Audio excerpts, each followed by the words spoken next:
जय हिंद स्टूडेंट्स, कैसे हैं आप सभी लोग। Welcome to study for civil services.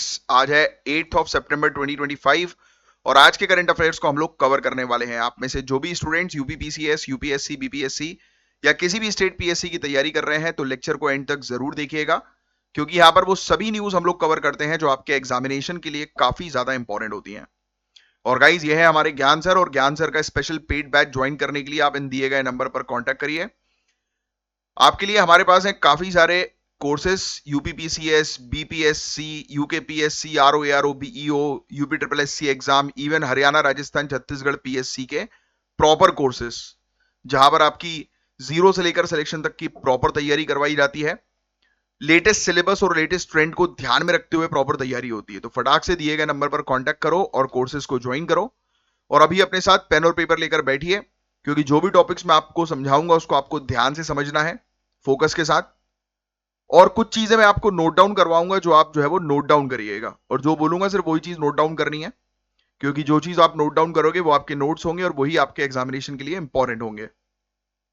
तो ये है आज के टॉपिक्स, इनको एक एक करके हम लोग कवर अप करेंगे। बट बिफोर दैट, एक स्टूडेंट ने डाउट जो है वो भेजा है, और मुझे काफी अच्छा लगा कि आपने इंस्ट्रक्शंस फॉलो किए हैं कि जब भी कोई डाउट आता है तो आगे जो है वो डाउट लिख दिया करें, तब मुझे जो है वो क्लैरिटी जो है वो मिल जाती है। तो मैं एक बार देख लेता हूं कि आपका डाउट जो है वो क्या है। Telemedicine disability assessment, how does it work, kindly explain the term sir. देखो क्या होता है,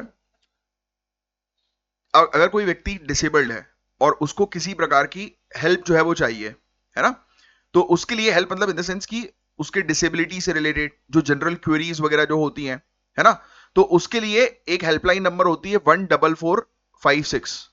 14456 ये है national disability information helpline service. तो देखो, आपका क्वेश्चन ये था कि टेली मेडिसिन डिसेबिलिटी असेसमेंट जो है वो क्या है। तो आप जो है वो जितने भी प्रॉब्लम्स जो होती है ना, वो असेसमेंट से रिलेटेड, वो जो है वो आप वहां पर पूछ सकते हो हेल्पलाइन नंबर पे, राइट। तो वो जो है वो आपको जो है वो अकॉर्डिंग हेल्प करते हैं। मेरे ख्याल से ये वाला लास्ट लेक्चर में हमने जो है वो डिस्कस किया था कि काफी कम जो लोग हैं जिनके यूडीआईडी कार्ड जो है वो बन रहे हैं। I think if I am not wrong 40% से भी कम लोगों के बने हुए हैं, मतलब मोर देन 60% जो लोग हैं जिनका यूडीआईडी कार्ड जो है वो बना ही नहीं है ना। तो ये सब हेल्पलाइंस हैं, तो उसमें हेल्प जो है वो मिलती है। मेडिकल असेसमेंट होता है ना, मतलब होता है एक्चुअली में जो है वो क्या है कि ऑनलाइन आप मेडिकल असेसमेंट जो है वो करवाओ, पहले क्वेरीज दे लो डिसेबिलिटी से रिलेटेड, फिर जिनका कार्ड जो है वो नहीं बना तो उनकी जांच होती है। असेसमेंट का मतलब आकलन करना। जैसे एक व्यक्ति होता है, उसका डिसेबिलिटी परसेंटेज कितना है वो तो एक डॉक्टर ही बताएंगे ना, but sometimes due to unavailability of doctors, doctors available नहीं है, तो इस कारण से ये सर्टिफिकेशन जो है वो अप्रूव नहीं हो पाता, है ना, एक डॉक्टर्स के थ्रू, तो भी उसमें भी डिले होता है। तो इसलिए टेलीमेडिसिन की इन्होंने बात करी कि आज की डेट में इंटरनेट, डिजिटल इंडिया को हम प्रमोट कर ही रहे हैं, तो इंटरनेट के माध्यम से गांव क्षेत्रों में, दूर दराज के एरियाज में जो लोग हैं वो इस टेलीमेडिसिन सर्विस का जो है वो फायदा उठा सकते हैं। तो आई होप आपको जो है वो समझ में आ गया होगा। अंकिता, ऐसी काफी सारे लोगों ने, हमारे जो रेगुलर स्टूडेंट्स हैं उन्होंने आंसर्स जो है वो दिए हैं। वेरी गुड यार, इसी प्रकार से आंसर्स जो है वो देते रहो, जो क्वेश्चंस में लेक्चर्स के बीच में जो है वो आपसे पूछता हूं। चलिए, अब हम लोग अपने फाइनली टॉपिक की तरफ जो है वो आगे बढ़ेंगे। चलो, बड़ा ही ज्यादा इंपॉर्टेंट टॉपिक है। तो आप जानते हो यार, मणिपुर का मुद्दा काफी कितने सालों से चल रहा है ये मुद्दा, है ना, और कितनी बार तो हमने, मतलब पिछले 6 महीनों में कम से कम 7 से 8 बार तो डिस्कस किया होगा इस मुद्दे को। तो इसी के बारे में हम बात करेंगे। बड़ा ही इंपॉर्टेंट टॉपिक है ये। मणिपुर में सेंटर और कुकी जो ग्रुप के बीच जो है वो पीस अकॉर्ड से रिलेटेड है, राइट। जो एक हम लोग को शांति समझौता देखने को मिल रहा है ना। अब आपको बता दें, 3 मई 2023 को मणिपुर में कुकी, जू और मैतेई कम्युनिटीज के बीच एक बहुत ही घमासान जो है वो, आप कह सकते हो, युद्ध हुआ एक प्रकार से। तो बहुत, मतलब डिस्ट्रक्शन हुआ, राइट। काफी वॉयलेंस देखने को मिला था 2023 में। तो पहला पॉइंट तो आप ये डाल लो, जिनको नहीं पता, कि मणिपुर के अंदर हम लोग को देखने को मिलते हैं कुकी, जू और मितेई कम्युनिटी। इनके बीच में जो है वो बहुत भयानक लड़ाई हुई, राइट। अब जब ये लड़ाई होती है तो कुकी और जू कम्युनिटी के बीच में, तो ये पॉइंट आप मेंशन करो कि मणिपुर के अंदर काफी वॉयलेंस हम लोग को जो है वो 2023 में जो है वो देखने को मिला। इस वॉयलेंस के कॉन्सिक्वेंसेस ये हुए कि बहुत सारे लोग मारे गए थे गाइस। साथ ही साथ काफी लोगों को अपना घर छोड़ना पड़ा, एसेंशियल सर्विसेज डिस्टर्ब हो गई, नेशनल हाईवे 2 जो है वो ब्लॉक हो गया था। तो ऐसी स्थिति बनी हुई थी उस समय। आपको बता दें कि 3 सितंबर 2025 अभी लेटेस्ट की अगर हम बात करें, इस दिन suspension of operations pact sign हुआ। ये लिख लो, union home ministry, Manipur government, इनके बीच में साइन हुआ है सस्पेंशन ऑफ ऑपरेशन एग्रीमेंट या पैक्ट। किसके साथ? कुकी जो इंसर्जेंट ग्रुप्स के साथ, अभी रिसेंटली। क्लियर?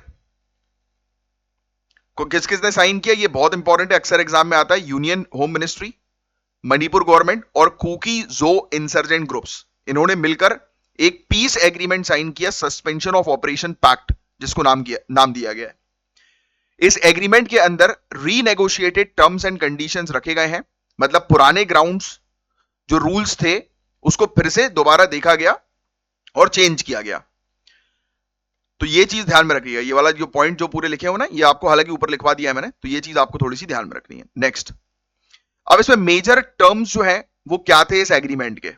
तो सबसे पहली चीज तो कार्डर वेरिफिकेशन। सिक्योरिटी फोर्सेस अब इंसर्जेंट ग्रुप्स के मेंबर्स की आइडेंटिटी वेरीफाई करेंगे। फॉरेन नेशनल्स को कैंप्स और डेटाबेसेस से हटा दिया जाएगा, पहला पॉइंट।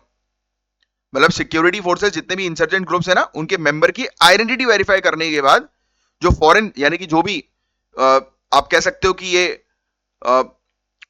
ये देखो आप, कुकी जो इंसर्जेंट ग्रुप है, इनके जो सदस्य है, अगर ऐसा पाया जाता है कि वो कोई बांग्लादेश के हैं तो उनको सेपरेट किया जाएगा, जो इंडियंस है उनको इंडिया में रखा जाएगा और जो बांग्लादेश के उनको दूसरी जगह जो है वो भेजा जाएगा, मतलब रेफ्यूजी कैंप्स में भेजकर फिर उनको डिपोर्ट करने पर टारगेट किया जाएगा। तो सबसे पहले तो कार्डर को वेरीफाई करेंगे सिक्योरिटी फोर्सेस, ठीक है? चाहो तो जो है वो लिख सकते हो, बड़ा ही इंपॉर्टेंट टॉपिक है, आपको पता भी होना चाहिए। दूसरा, फॉरेन नेशनल्स को जो है वो डीलिस्ट किया जाएगा कैंप से और डेटाबेसेस से। नेक्स्ट, कैंप जो इंसर्जेंट ऑपरेट कर रहे थे उनको रीलोकेट किया जाएगा, इससे मिसयूज ऑफ टेरिटरी कम होगी और शांति बरकरार रहेगी। यानी कि कोई एक पर्टिकुलर ग्रुप जो है, इंसर्जेंट ग्रुप अगर कोई कैंप चला रहा है तो उसको हम हटा देंगे वहां से, राइट, जिससे कि टेरिटरी का मिसयूज जो है वो प्रिवेंट होगा और शांति बरकरार रहेगी। क्लियर मैसेज दिया गया है कि मणिपुर की टेरिटोरियल यूनिटी कॉम्प्रोमाइज नहीं होनी चाहिए, यानी कि मणिपुर का कोई भी हिस्सा जो है वो कोई दूसरा ग्रुप जो है वो क्लेम ना करे। और NH2 ये हाईवे मणिपुर की लाइफलाइन है और अब गुड्स और पीपल का फ्री मूवमेंट अलाउ होगा, यानी कि NH2 जो है वहां पर किसी प्रकार का डिस्टर्बेंस नहीं होने वाला। तो ये चीज इन्होंने एग्रीमेंट में मानी, इंसर्जेंट ग्रुप ने और सरकार ने टेबल पे बैठे बात करी कि भाई अब हम वॉयलेंस नहीं करेंगे, नेशनल हाईवे जो है वो चलने दो, जिससे कि लोगों का मूवमेंट जो है और सामान का मूवमेंट जो है वो बरकरार रहे। मणिपुर की टेरिटरी के ऊपर किसी प्रकार का कोई कब्जा नहीं करेगा। आपके लिए हमने कैंप्स खोल के रखे हैं जहां पर आपको पूरी व्यवस्था जो है वो दी जाएगी, बट वेरिफिकेशन करेंगे, अगर कोई बांग्लादेशी है तो उसको ऑब्वियसली रेफ्यूजी कैंप जो है वो ट्रांसफर कर दिया जाएगा। तो ये एग्रीमेंट एक बहुत ही इंपॉर्टेंट है, कॉन्फिडेंस बिल्डिंग मेजर गाइस, काफी इंपॉर्टेंट है, क्योंकि प्राइम मिनिस्टर जो है हमारे ऑनरेबल प्राइम मिनिस्टर, इनका 13 सितंबर 2025 को मणिपुर विजिट जो है वो शेड्यूल्ड है, और पहली बार 2023 के दंगे के बाद। तो हमारे ऑनरेबल प्राइम मिनिस्टर पहली बार 2023 के दंगे के बाद जो है वो मणिपुर जाने वाले हैं, तो इसलिए ये एग्रीमेंट बड़ा इंपॉर्टेंट था। आपको बता दें, लॉ एंड ऑर्डर इस एग्रीमेंट के बाद इंप्रूव होगा, मिलिटेंट एक्टिविटीज कम होंगी, कनेक्टिविटी जैसे हमने बोला कि नेशनल हाईवे 2 जो है उसके खुलने से एसेंशियल सप्लाई जो है वो इजीली पहुंचेंगी। आज का टारगेट है नेशनल हाईवे 2 को अच्छे से याद कर लेना, इसके रूट को, है ना, ये पूछ सकते हैं। और कम्युनिटीज के बीच ट्रस्ट बिल्ड होगा और शांति प्रोसेस और मजबूत होगी। लेकिन गाइस कुछ चुनौतियां भी हैं, सब फैक्शंस का कंप्लायंस इंश्योर करना जरूरी है, क्योंकि काफी सारे अलग अलग इंसर्जेंट ग्रुप्स हैं, तो उनकी सहमति होना जरूरी है। जो डिस्प्लेड पर्सन है उनका प्रॉपर रिहैबिलिटेशन होना चाहिए, यानी कि इन दंगों के बाद जो लोग अपना घर छोड़ के गए थे या उस पर्टिकुलर कॉन्फ्लिक्टेड जोन में जो लोग हैं उनको प्रॉपर जगह पर शिफ्ट करो, या कैंप्स जब शिफ्ट किए जाएंगे तो लोगों को प्रॉपरली शिफ्ट किया जाए प्रॉपर सर्विसेज के साथ ह्यूमैनिटेरियन ग्राउंड्स पे, है ना। और सस्टेनेबल पीस मेंटेन करना तो सबसे बड़ी चुनौती हम लोग को देखने को मिलती है जब इस प्रकार का मामला है जो इतने सालों से चल रहा है। तो ये कितने समय तक बरकरार रहेगा वो भी एक बड़े डर वाली बात होती है। तो गाइज ये एक पीस अकॉर्ड एक क्रिटिकल स्टेप है कॉन्फ्लिक्ट रेजोल्यूशन की डायरेक्शन में, लेकिन असली टेस्ट अब होगा जब इसको देखेंगे हम लोग कि किस तरीके से इसका इंप्लीमेंटेशन हो रहा है। तो लेट्स चेक, बड़ा ही इंपॉर्टेंट टॉपिक है ये मणिपुर के मुद्दे का, क्योंकि नॉर्थ ईस्ट से रिलेटेड मुद्दा जो है वो जीएस पेपर 3 सिक्योरिटी के पॉइंट ऑफ व्यू से आपसे पूछा जा सकता है। नेक्स्ट, गवर्नमेंट ऑफ इंडिया ने एक नए इंडिपेंडेंट कार्डर एनवायरमेंट ऑडिटर्स अप्रूव किया। अरे यार, ये एनवायरमेंट ऑडिटर्स का टॉपिक तो अभी कुछ दिनों पहले डिस्कस किया था ना हमने, परसों ही डिस्कस किया था if I am not wrong. तो ये टॉपिक रिपीट हो गया भैया, है ना। तो सबसे पहले बैकग्राउंड जो है वो मैं आपको समझा देता हूं, सिर्फ सुन लो इसको, इस टॉपिक को, क्योंकि ये टॉपिक हम पहले पढ़ चुके हैं। इंडिया को क्रिटिसिज्म फेस करना पड़ा है मेनली 3 रीजंस की वजह से, क्योंकि हमारा एनवायरमेंट इंपैक्ट असेसमेंट काफी वीक है।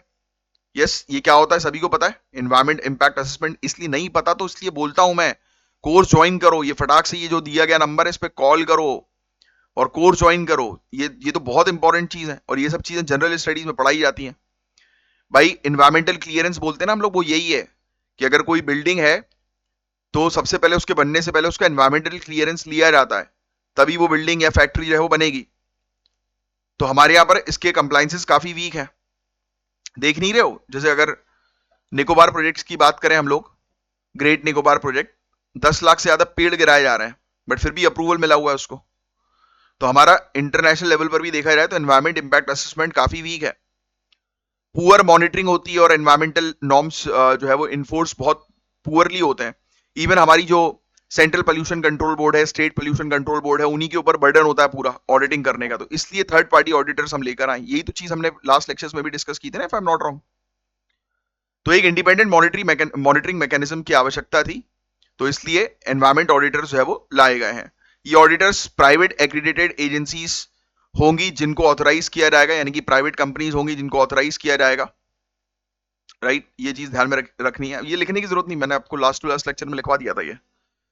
अब इंडस्ट्रीज और इंफ्रास्ट्रक्चर प्रोजेक्ट्स को ये इंस्पेक्ट करेंगे, एनवायरमेंटल लॉज और रेगुलेशंस के कंप्लायंस वेरीफाई करेंगे और एनवायरमेंट इंपैक्ट असेसमेंट कंडक्ट करेंगे। अब उनके काम होंगे कि प्रोजेक्ट जो है उसकी कंप्लायंस चेक करना, राइट, क्लियर कंडीशंस के साथ, कोई गड़बड़ी ना हो, पोल्यूशन कंट्रोल और प्रिवेंशन मेजर्स को प्रॉपरली इंप्लीमेंटेशन उसका देखना कि हुआ है कि नहीं हुआ है, रेगुलर रिपोर्ट सबमिट करना अथॉरिटीज को, रियल टाइम मॉनिटरिंग करना और डेटा ट्रांसपेरेंसी इंश्योर करना। तो कुल मिलाकर सरकारी काम जो है वो प्राइवेट सेक्टर को जो है वो दे दिया गया है, जिससे कि ट्रांसपेरेंसी बरकरार रहे, करप्शन फ्री काम जो है वो चले, और साथ ही साथ जो ये central pollution control board, state pollution control board, ये सब काम जो नहीं कर पा रही थी ना, regional offices ministry of environment forest and climate change के, तो दूसरों को दे दिया जाए कि वो जो है वो अच्छे बेहतर तरीके से काम करें। बट प्रॉब्लम यही है, प्रॉब्लम अभी तक यही थी कि इन लोग के पास मैन पावर की कमी थी, प्रॉपर स्किल्ड लोग नहीं थे, तो इसलिए हमने एक एनवायरमेंट ऑडिटर्स प्राइवेट सेक्टर को देने का काम सौंप दिया। ये अच्छा लगा मुझे, तो ये अच्छी अप्रोच जो है वो रहेगी, जिससे कि एटलीस्ट करप्शन वगैरह जो है वो कम हो सके, कम होगा, और प्रॉपर एनवायरमेंट का ध्यान जो है वो रखा जाएगा असेसमेंट के लिए। ठीक है, अब इसके नए फ्रेमवर्क के फीचर्स यही हैं कि ऑडिटर्स को सिलेक्ट, ट्रेन और सर्टिफाई किया जाएगा एक सेंट्रल रेगुलेटरी प्रोसेस से। प्रोजेक्ट डेवलपर्स का डायरेक्ट रोल जो है वो नहीं होगा, ये इंस्टीट्यूशनल ओवरसाइट पर काम करेंगे। ये system ministry of environment forest and climate change या एक नई रेगुलेटरी बॉडी के अंडर होगा डायरेक्टली, और ऑडिटर्स रैंडमली असाइन होंगे जिससे कि बायसनेस प्रिवेंट रहे। इसमें टेक्नोलॉजी का इस्तेमाल किया जाएगा, वैसे तो मुझे ऐसा लग रहा है कि एआई का इस्तेमाल करके ये ऑडिटर्स को असाइन करेंगे।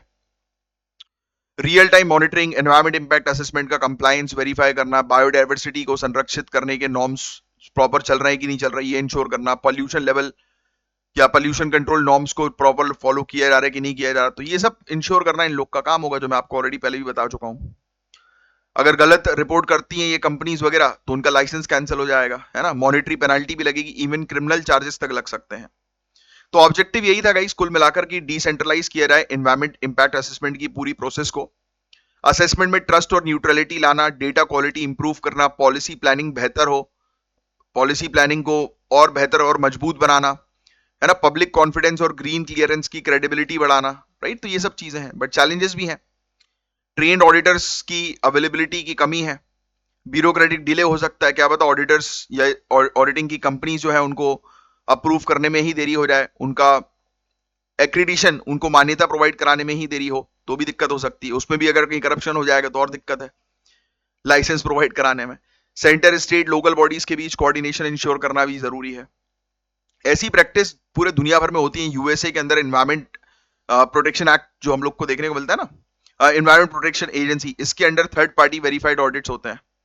यूरोपियन यूनियन के अंदर भी इसी प्रकार का फ्रेमवर्क है इंडिपेंडेंट एनवायरमेंटल वेरीफायर्स के लिए। अब इंडिया भी इसी प्रकार के स्टैंडर्ड्स फॉलो कर रही है एनवायरमेंट ऑडिटर्स को लाकर। तो गाइज, इंडिपेंडेंट एनवायरमेंट ऑडिटर्स को बनाना एक, आप कह सकते हो, एक बहुत अच्छे सुधार की तरफ हम लोग कदम बढ़ा रहे हैं। ये स्टेप इंडिया को, आप कह सकते हो कि एनवायरमेंटल गवर्नेंस की तरफ काफी आगे ले जाएगा, है ना, क्योंकि आज की डेट में एनवायरमेंट का ध्यान रखना बहुत जरूरी है। जिस प्रकार से जलवायु परिवर्तन का कहर हम लोग को जो है वो देखने को मिल रहा है इस पर्यावरण में, आप देख ही रहे हो फ्लैश फ्लड के इवेंट्स कितने ज्यादा बढ़ गए हैं, कितने ज्यादा आपदाएं, डिजास्टर्स हम लोग को देखने को मिल रही हैं आज की डेट में, है कि नहीं। चलिए नेक्स्ट टॉपिक, ये वाला टॉपिक भी सुनने वाला है। कुछ याद आ रहा है, मैंने कुछ दिनों पहले समय रैना वाले टॉपिक को डिस्कस किया था, जिस समय honourable supreme court of India ने ये कहा था कि भाई गवर्नमेंट जो है वो कुछ गाइडलाइंस बनाए जिससे कि सोशल मीडिया पर जो कंटेंट डाला जा रहा है वो प्रॉपर होना चाहिए। जो भी इन्फ्लुएंसर्स जो होते हैं सोशल मीडिया पे, वो कुछ भी जो कहते हैं तो उस पर कड़ी कार्रवाई हो, क्योंकि वो, उनको लाखों लोग, करोड़ों लोग सुन रहे होते हैं, तो वो इन्फ्लुएंस कर सकते हैं लाखों जनताओं को, है ना। तो इनके जो भी स्पीचेस हैं उन पर रेगुलेशन लगाई जाए। तो ये याद आ रहा है, कुछ दिनों पहले हमने डिस्कस किया था, ये तो फिर से उठ के न्यूज जो है वो रिपीट हो गई है। तो कोर्ट का ऑब्जर्वेशन था कि इन्फ्लुएंसर फ्री स्पीच को कमर्शियलाइज कर देते हैं। होता है ना कि कई बार जानबूझकर इन्फ्लुएंसर्स को कुछ चीजें कही जाती हैं पैसा देकर, और वो इन्फ्लुएंसर जो है वो पैसा लेकर जो है वो फ्री स्पीच को कमर्शियलाइज कर देते हैं, कोई एजेंडा चला देते हैं, है ना। ऐसा भी होता है कई बार। कभी कभी वल्नरेबल ग्रुप्स की डिग्निटी हर्ट हो जाती है मस्ती मजाक में, किसी को भी कुछ भी कह दिया है, किसी का भी मजाक उड़ा दिया। अब उनको जब देश की जनता सुनती है, छोटे बच्चे सुनते हैं, कॉमन मैन सुनते हैं, बददिमाग टाइप के लोग, तो वो इसका मजाक उड़ाते हैं कि देखो लंगड़ा है, लूड़ा है ऐसा है, ये तो तोतला है ना, मजाक उड़ाया जाता है। तो इससे किसी की डिग्निटी हर्ट हो सकती है, यस, किसी के सेंटीमेंट्स हर्ट हो सकते हैं, बोलो हाँ या ना। कई बार एक व्यक्ति के लिए जो मजाक होता है वो दूसरे के लिए शायद वो टॉर्चर हो, उसको गिल्ट फील हो, है ना। तो ऐसा काम ही क्यों करना भाई। तो यही चीज ऑनरेबल सुप्रीम कोर्ट ने कही है। तो ये डायरेक्टिव एक पिटीशन के कॉन्टेक्स्ट में आया था जो स्पाइनल मस्कुलर एटॉर्फी पेशेंट्स के बिहाफ में फाइल की गई थी, जहां कॉमेडियंस ने डेरोगेटरी रिमार्क्स जो है वो दिए थे। ये मुझे लग रहा है कि ये वो वाला स्टेटमेंट था, चलो ठीक है मैं नहीं बोलता, चलो समझ गए होगे आप लोग। कुछ रील्स वगैरह ऐसी वायरल जो है वो हुई थी कि बेचारा एक व्हील चेयर पे था, शायद उसी का ही है ये, कि एक व्यक्ति था व्हील चेयर पे था या ऐसी कुछ था उसका केस, तब उसका मजाक जो है वो बनाया गया था। हालांकि वो भी अपना मजाक उड़वा रहा था, बट सेम कंडीशन से गुजरने वाले लोग अगर सोसाइटी में रहते हैं, और ऑब्वियस ही बातें रहती ही हैं, तब उनका मजाक अगर कोई और उड़ाए तो उनको तो हर्ट हो सकता है ना, क्योंकि वहां पर जो व्यक्ति परफॉर्म कर रहा है स्टेज पे, तो वो उस, क्योंकि देखो मजाक लेने की कैपेसिटी हर किसी के बस की नहीं होती है ना। हर किसी का क्रिटिसिज्म सुनने की कैपेसिटी नहीं होती, आपकी है और आपको, आपकी नहीं है तो बनानी पड़ेगी भैया, आपको बहुत सुनना है भी लाइफ में। आपके ऊपर तो पूरी पब्लिक भी हावी हो जाएगी, एक टाइम आएगा ऐसा हो सकता है, क्योंकि भाई पूरा डिस्ट्रिक्ट मैनेज करोगे आप, आने वाले समय की बड़ी अथॉरिटी हो आप लोग। तो एक चीज याद रखिएगा, छोटी छोटी बातों पे बुरा मानना भूल जाओ अपनी लाइफ से। हंसी मजाक किया करो, कोई कुछ बोल दिया हंस दो, मुस्कुरा दो, और मन ही मन सोचो कि ये कम दिमाग का बददिमाग आदमी जो ऐसी बातें जो है वो कर रहा है, और नेक्स्ट टाइम से ऐसे लोगों से मिलना बंद करो। हाँ, बट अगर आपकी कोई आलोचना जो है वो कर रहा है, तो मेरा मानना ये रहता है कि जिसने आपकी आलोचना करी पहले अपने अंदर झांको कि वाकई में कहीं सही तो नहीं कह रहा। हो सकती है काफी सारी चीजें, आप केयरलेस हो कई बार, तो लोग बोलते हैं ना कि तुम केयरलेस आदमी, तो उसमें लड़ाई झगड़ा हो जाता है। पहले अपने अंदर झांको कि वाकई में क्या सही कह रहा है कि नहीं। अगर सही कह रहा है तो चलो इस पर काम करूंगा, मुस्कुराओ कि हाँ भाई अगली बार से नहीं होगा। या लोग लड़ जाते हैं, आपको वो गलती नहीं करनी, आप कॉमन मैन नहीं हो, आप आने वाले समय के अधिकारी लोग हो, आपको अपनी पर्सनालिटी पे काम करना है। तो यही चीज है भाई, और कुछ नहीं है। तो रिपीट हुआ ये टॉपिक। गाइडलाइंस जो है वो national broadcaster and digital association के कंसल्टेशन से बनाई जाएंगी, कहा जा रहा है। बैलेंस इंश्योर करना होगा, freedom of speech article 19 clause 1A और राइट टू डिग्निटी आर्टिकल 21, देख रहा है ना, right to dignity and life. इसके बीच कोर्ट ने ये माना है कि डिजिटल क्रिएटर्स का इन्फ्लुएंस रैपिडली ग्रो कर रहा है, इसलिए एथिकल बाउंड्रीज जरूरी हैं। तो ये बस यही है कि इंटरनेट पर एथिकल चीजें चले, उस पर स्ट्रेस दिया जा रहा है। डिजिटल स्पेस में कंटेंट रेगुलेशन की जरूरत हाईलाइट हुई है। वल्नरेबल ग्रुप्स हैं, जैसे डिसेबल्ड कम्युनिटीज हैं, पिछड़े लोग हैं, इवन रंग रंग के आधार पर भी बहुत मजाक उड़ाया जाता है, काला गोरा है। तो ये चीजें हैं। जुडिशरी का प्रोएक्टिव रोल जो है वो दिखता है हमें आज की डेट में, कि जुडिशरी कितना ज्यादा फंडामेंटल राइट्स को प्रोटेक्ट करने में और डिजिटल प्लेटफॉर्म्स का जो मिसयूज हो रहा है इनके अगेंस्ट, फंडामेंटल राइट के अगेंस्ट, तो उसको किस प्रकार से जुडिशरी हैंडल कर रही है। ठीक है, बस यही चीज है। चैलेंजेस हैं, freedom of speech versus regulation. आलोचक जो है वो कहते हैं कि कमर्शियल स्पीच रेगुलेट करना फ्रीडम ऑफ स्पीच का उल्लंघन हो सकता है, कि लोग बोलो ही ना क्या कुछ। फिर कई बार आप ज्यादा एक्सेसिव रेगुलेशन जो है वो लगा दोगे तो उससे डिजिटल इकोनॉमी और स्टार्टअप्स के लिए बैरियर्स क्रिएट हो जाएंगे। डिजिटल लैंडस्केप जो है वो रैपिडली इवॉल्व हो रहा है, बढ़ रहा है, तो कमर्शियल और नॉन कमर्शियल एक्सप्रेशन डिफरेंशिएट करना मुश्किल हो जाएगा। डिजिटल प्लेटफॉर्म्स ग्लोबल होते हैं, क्षेत्र अधिकार, ज्यूरिसडिक्शन और एनफोर्समेंट क्रॉस बॉर्डर केसेस में चैलेंज बन सकते हैं। तो बस यही गाइडलाइंस बनाओ। मेरे हिसाब से तो पता है, एथिकल बिहेवियर सिखाने की जरूरत है मेनली लोगों में वो सेंसिटिविटी लाने की आवश्यकता है, कि जब वो कोई चीज अपना मुंह खोले ना तो थोड़ा ध्यान से खोलें। इवन आप लोग को भी मैं ये चीज बता रहा हूं कि जब भी आप किसी चीज के बारे में बात करें ना, पहले सोचें कि कहीं आपके किसी स्टेटमेंट से किसी को हर्ट ना हो, क्योंकि ऑब्वियस ही बात है कि अगर किसी को हर्ट होगा ना तो अल्टीमेटली उसका इंपैक्ट जो है ना आप ही को पड़ेगा, आप ही को झेलना या तो पड़ेगा, या तो इंटरनली आप जो है वो वीक हो गए। ये होता है भाई, ये बात जेन्युइन है। आप किसी को दुखी करके खुद खुश नहीं रह सकते कभी भी लाइफ में, दैट इज ट्रू। तो ये था गाइस पूरा ओवरऑल टॉपिक। अब ऐसे ही सुनने वाला एक और टॉपिक है जिस पर हम लोग जो है वो चर्चा करेंगे, एसोसिएशन फॉर डेमोक्रेटिक रिफॉर्म।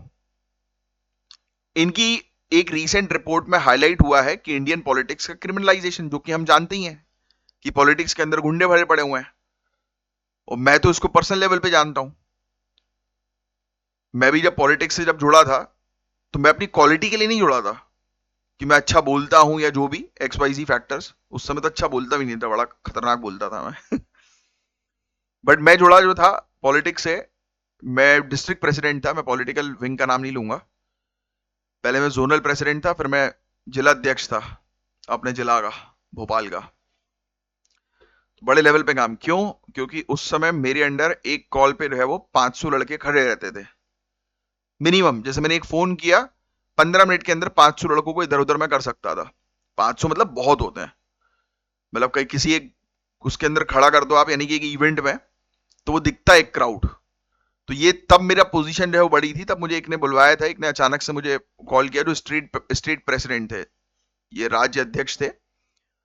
तो उनने मुझे जो है वो कांटेक्ट किया कि यार कमलाक्ष, मुझे यार अर्जेंटली जो है 500 लोगों की जरूरत है, और वो किसी एक बड़े नेता के साथ बैठे हुए थे। तब मेरा नाम उनके सामने हाईलाइट हो गया। तो मैंने कहा भाई 5 मिनट दो बस मुझे। तो उन्होंने बोला 5 मिनट में करवा देगा पक्का? बताया हाँ भाई, देखते तो जाओ। उस समय अपना जलवा चलता था एक नेक्स्ट लेवल, अभी भी चलता है बट अभी अलग टाइप का जलवा चलता है। तो वहां पे 500 लड़के इकट्ठे करवा दिए। अब इवेंट में थोड़ी सी गड़बड़ी हो गई, क्योंकि दो नेता थे, उनके बीच में कॉन्फ्लिक्ट हो गया था। मतलब होता ना टेबल ही टेबल पे। तो उस बीच अचानक से मुझे बोला कि यार अपने लड़कों को हटवा सकते हो? तो मैंने कहा जी बिल्कुल। तो हमने जो है वो, एक रवि राजपूत थे हमारे, उनको मतलब एक ग्रुप मैंने क्रिएट किया हुआ था, तो उस पर जो है मैंने मैसेज बस एक ड्रॉप किया और चुटकी बजाई, सबके सब अपने बाहर। मेरा जो क्राउड था वो करीब मान के लो 550-600 लोगों का था, जिसमें जो दूसरा जो हमारे साथ नेता था, वो ये इन्फ्लुएंस कर रहा था कि भाई मेरी पावर ज्यादा है, और हमारा जो नेता था उसकी पावर कम है। ये हरकतें भी होती हैं भैया।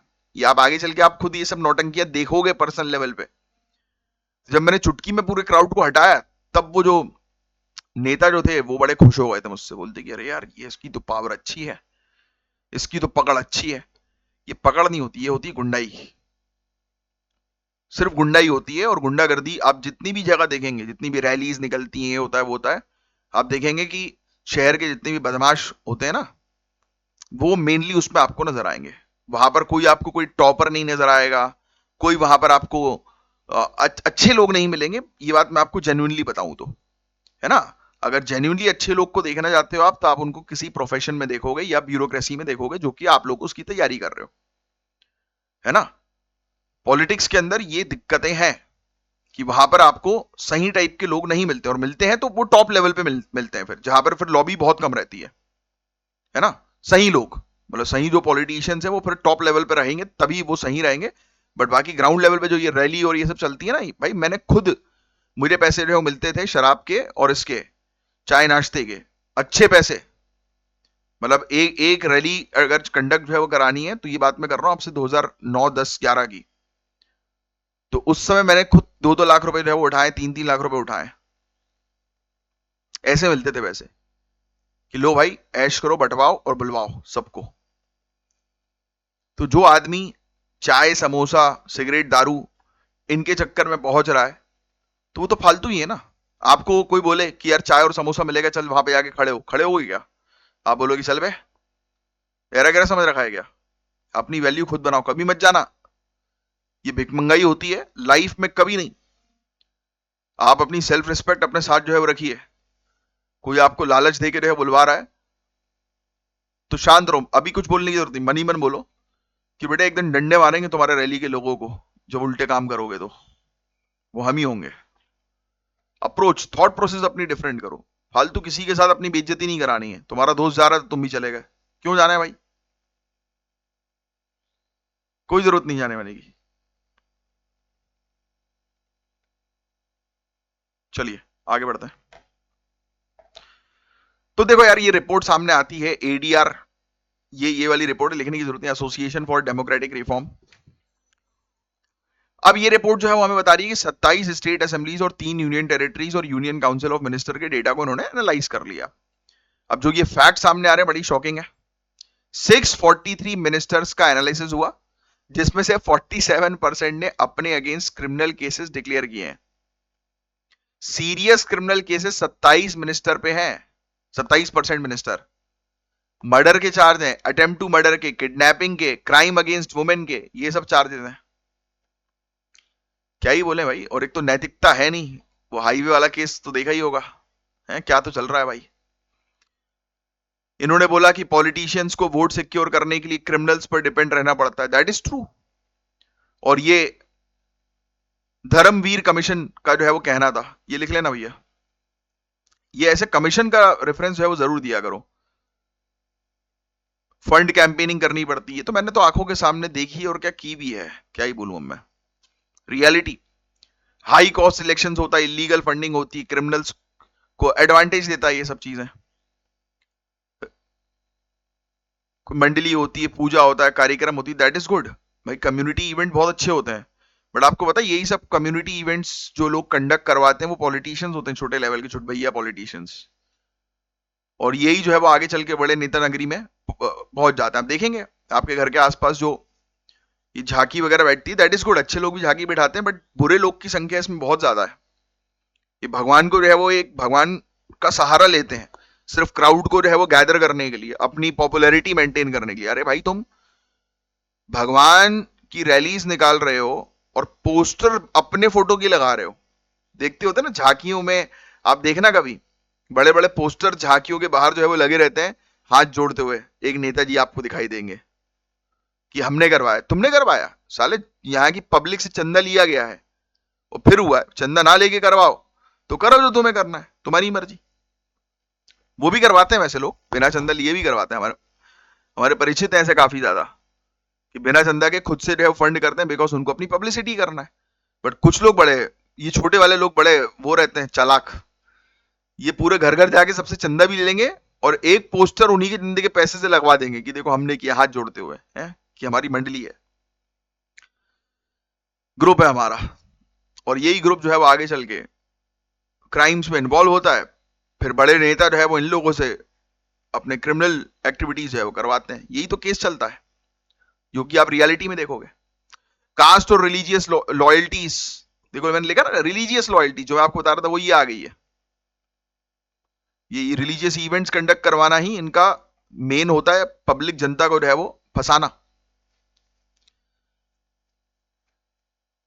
क्रिमिनल बैकग्राउंड पर भारी पड़ जाती है। नेताजी आए भाई, नेताजी ने पूजा करवा ली भाई, झांकी बनवा ली, नेताजी को देख रहे हैं हम लोग, नेताजी जो है आरती पूजा कर रहे हैं, हैं?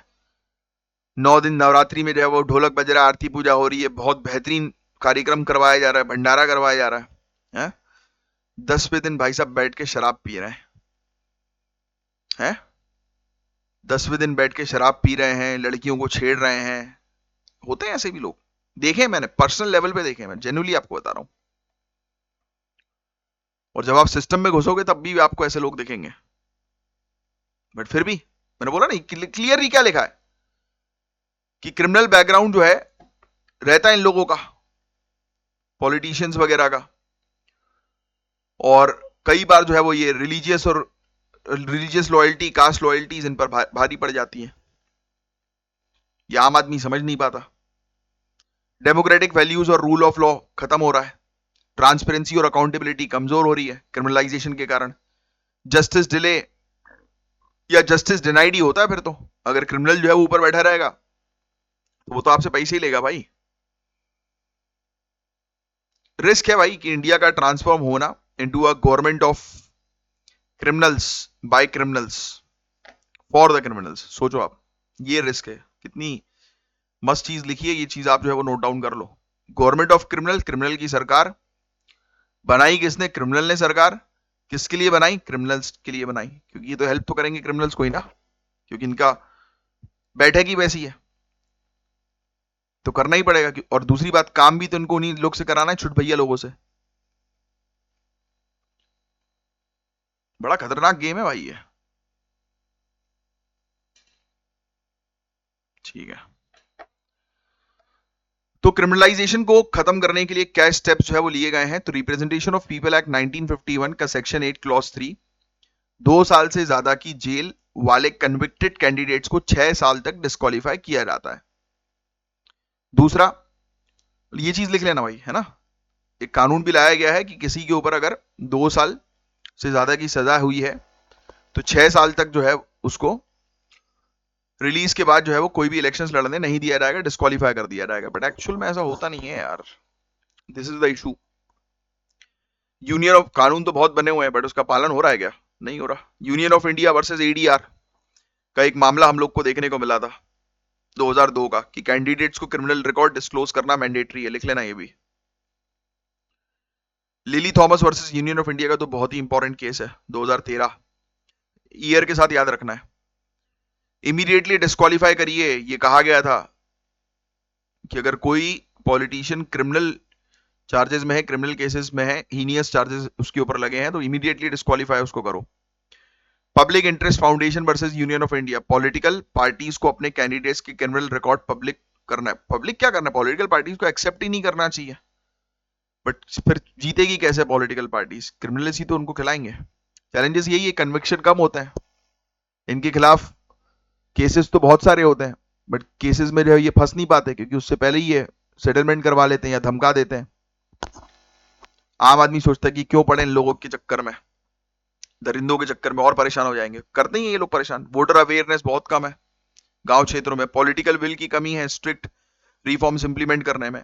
इसमें मेन जो ऊपर बैठे हुए लोग हैं ना, वो इसमें बहुत अच्छा रोल जो है वो प्ले कर सकते हैं, बट करते नहीं, क्योंकि ऊपर बैठे हुए लोग तो अपना काला काम जो है वो नीचे वालों से करवाते हैं।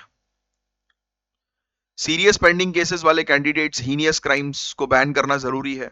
फास्ट ट्रैक कोर्ट्स पॉलिटिशियंस के केसेस के लिए लाओ।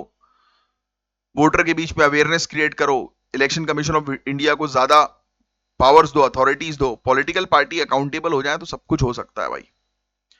तो एडीआर की रिपोर्ट देखो, क्लियरली बता रही, जो आपको पता ही ऑलरेडी, ऐसी कोई चीज ही नहीं थी इस टॉपिक के अंदर जो आपको ना पता हो। नेक्स्ट, इंडिया का health AI global regulatory network join करना, उससे रिलेटेड ये टॉपिक है, लिख लेना भैया। इंडिया ने health AI global regulatory network join कर लिया है, लिख लीजिए। ये स्टेप इंडिया के AI driven health care innovation और ग्लोबल कॉपरेशन दोनों के लिए बहुत इंपॉर्टेंट है। अब नाम से हमारा health AI global regulatory framework, कि हेल्थ केयर में जो आर्टिफिशियल इंटेलिजेंस का उपयोग जो है वो ग्लोबल स्टैंडर्ड्स के अकॉर्डिंग करो, क्योंकि एआई कुछ भी कर सकता है भाई। और हेल्थ में अभी आई ना कुछ रिपोर्ट्स, कुछ लोग चैट जीपीटी का इस्तेमाल जो है वो करके अपने वेट लॉस कर रहे थे या कुछ कुछ कर रहे थे, वो लोग मौत हो गई कुछ लोगों की, सीरियसली वो हुए, बीमार हुए। नहीं करना चाहिए कभी भी नहीं। डॉक्टर क्यों है? लोग पैसा बचाने के चक्कर में खुद से नुस्खे करने लगते हैं भाई, कल को कुछ का कुछ हो जाएगा, बेवकूफी मत करो। आपके पास प्रोफेशनल्स हैं तो प्रोफेशनल्स की वो लो, हेल्प लो, तभी आप आगे बढ़ोगे। यहीं पे तो लोग गलती करते हैं कि प्रोफेशनल्स की हेल्प नहीं लेते हैं, सोचते हैं हम सब खुद से कर लेंगे। खुद से कर लोगे तो 10 साल में कोई चीज अचीव कर पाओगे, बहुत बार गलतियां करने के बाद। अगर आपको एक स्मार्ट स्ट्रेटेजी, स्मार्ट अप्रोच अपनानी चाहिए, आपको अगर लाइफ में आगे बढ़ना है, आगे जाना है, तो इट इज वेरी इंपॉर्टेंट कि आप किसी प्रोफेशनल का हाथ पकड़ लें और आगे बढ़ें, जैसा वो बोल रहा है वैसा मानते जाएं और चलते जाएं। तो अब सुनो, health AI global regulatory network, ये एक global consortium of health regulators है जो एआई इन हेल्थ केयर के सेफ, सिक्योर और रिस्पॉन्सिबल यूज को प्रमोट करता है। एज सिंपल एज दैट, लिख लेना ये सेकंड पॉइंट भी। इंडिया की leadership AI driven health care innovation में जो है वो आगे बढ़ रही है, तो एआई को रेगुलेट करने के लिए ग्लोबल रेगुलेशंस है। दूसरा ये भी लिख लेंगे आप कि ये एक इंटरनेशनल प्लेटफॉर्म है जहां, जो कि हेल्थ रेगुलेटर्स के लिए है, जिसके तहत एआई किस प्रकार से हेल्थ केयर सेक्टर में काम कर रहा है उसको ये लोग वो करते हैं, इंश्योर करता है पेशेंट की सेफ्टी, इनोवेशंस और ट्रस्ट, कि एआई का कोई भी टूल आप बनाओ तो वो ट्रस्टेड होना चाहिए। और हमारे यहां पर मीटी, ministry of electronics and information technology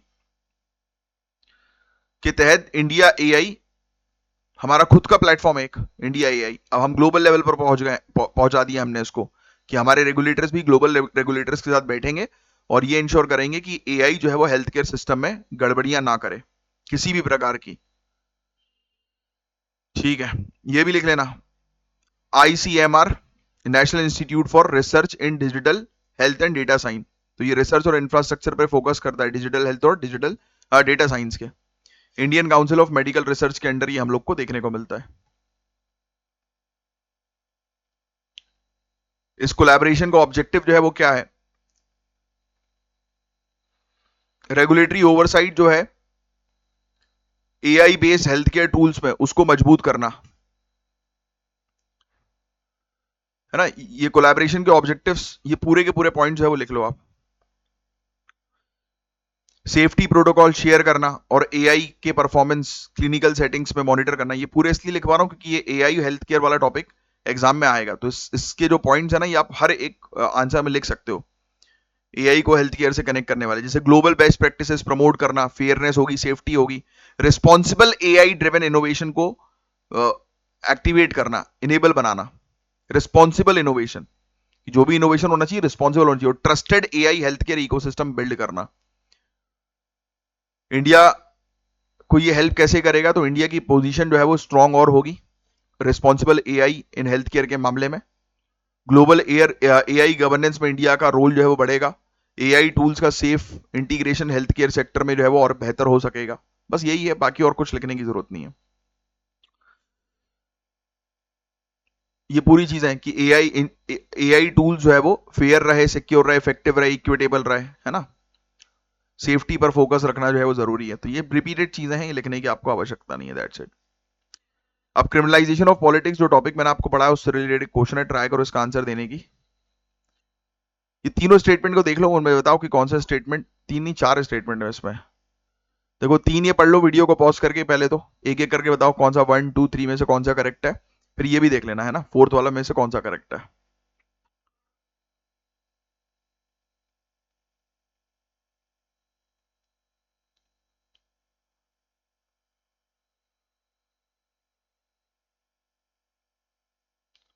ये सेकंड और पूछा क्या है इन लोगों ने,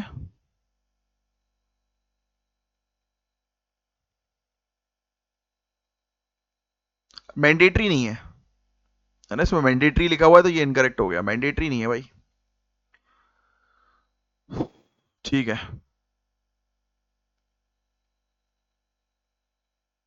अच्छा मैंडेटरी 2018 के केस में आया ये वाला। इसमें देखो, इसमें सेकंड वाला इनकरेक्ट इसलिए है, कैंडिडेट जो है उनको डिस्क्लोज करना है क्रिमिनल अपने रिकॉर्ड्स एफिडेविट में, नॉट पॉलिटिकल पार्टीज को। अच्छा, एफिडेविट में करना है, फिर बाद वाला जो केस था उसमें उनको जो है वो पब्लिश वो करना रहता है वेबसाइट में। 2018 में जो केस आया था उसके तहत पब्लिश करने की बात की गई थी, 2002 वाले में बात नहीं की गई थी। अब ये एआई इन हेल्थ केयर से रिलेटेड जो आर्टिकल पढ़ा है उससे रिलेटेड एक क्वेश्चन है, ट्राई करो वीडियो को पॉज करके आंसर देने की। तीसरे स्टेटमेंट को ध्यान से पढ़ना।